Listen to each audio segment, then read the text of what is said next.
Okay, Deadpool. First up, Rad. What's the premise here with this film? Well, Deadpool, so it's a comic book movie about a mercenary who undergoes this science experiment and comes out horribly deformed, but also with these super healing powers. There's a scene where he to escape somebody's clutches, he hacks off his own arm just because he knows it's going to grow back.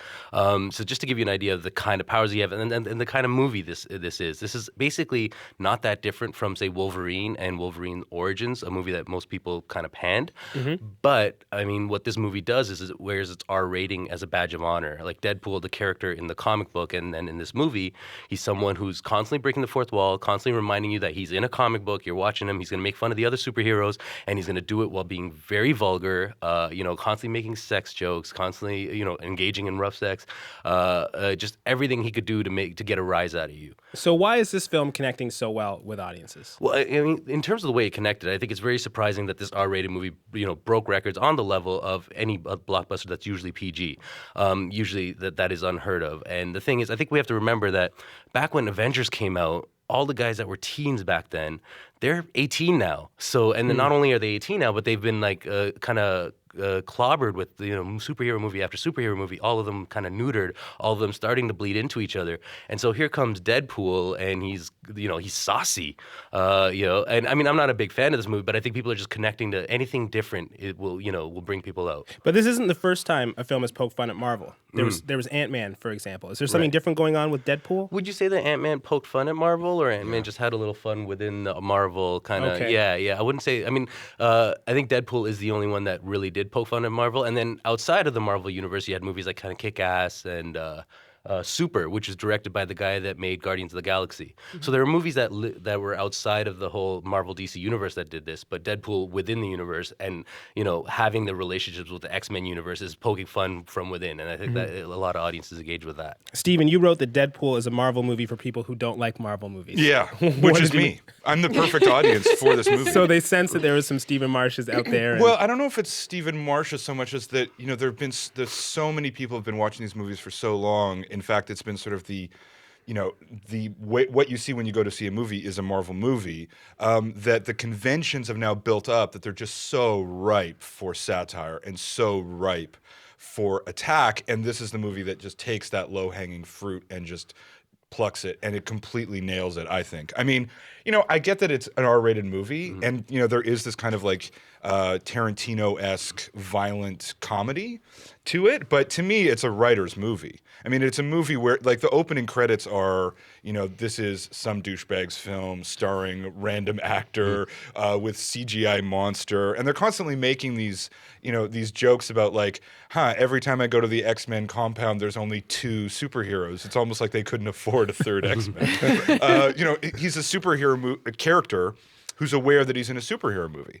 And I genuinely found it hilarious. I really, and the theater that I was in, I don't know but they were so into it. I've not really seen a movie where the crowd was just basically had to be held back from storming the screen. They just loved this movie. Very ripe for satire. Yeah. But I think what's interesting is this movie took a long time to get it made. I think it's 10 years or something from when it was first thought about. So I think what's telling is that maybe a decade ago, this wouldn't have gone over so well. I wonder if to Rad's point that this generation of teenagers needed to grow up enough for people to take the risk of making an R-rated movie and cutting out a huge part of the audience for this kind of a movie. Sort of grow up, I think we should say. They're not you don't grow up into Deadpool. You grow up into Dostoevsky. But when you cut out the potential audience of anybody under the age of 18 to see a comic book movie. Yes, that's true. That is a huge risk to take if you think because you also then lose out on selling all the stuff that usually goes with comic book movies, right? All the paraphernalia, all the all the stuff that makes a lot of money. Yeah. Right? And I'm also going to disagree that this is a movie made for people who hate Marvel. I actually think it's a movie made for people who love Marvel, because those are the people who are going to get all the in-jokes. Those are the people that are going to have fun kind of poking fun at their own enjoyment of the Marvel universe. Yeah, right? it definitely works both ways. For people who hate it actively like me, it's just like, oh, thank you. Thank you for mentioning how dumb all these conventions are and how this, because the problem with Marvel stuff is that it's just beat by beat. It's so pre-programmed and they're all the same and you just go and see them and it's just like, oh, wow, that was exactly the same as the movie I saw 6 months ago. And this one really is different. I mean, there's the actual plot, the superhero plot, is maybe 15 minutes. It's exactly the same as every other superhero movie. You Yes. you just throw in some cussing and some hacking, and that's Deadpool. But I don't know because And the fans and the haters can see those conventions and have fun with them. I mean, speaking to like how superhero movies can get pretty tiring and stuff. Even me, like, I mean, the constant R-rated jokes and the constant reminders that this is an R-rated movie got tiring for me over the course of this movie. And I'm I not thought there it was yet. very one note. It was very one note within this movie. So as extreme as those movies can be, this movie is just as extreme on the other end. Well, Hollywood is seeing the success here, and people are saying the imitators are coming. Yet, according to James Gunn, who's the director of Guardians of the Galaxy, they won't be any good. Gunn is worried that Hollywood will learn the wrong lessons from Deadpool. Rad, what do you think? Is it possible to duplicate Deadpool's success? So I don't think it's possible to duplicate it. Maybe the Deadpool sequel, now that it's kind of a proven success, maybe the movie itself will be not as good, but the people will turn out.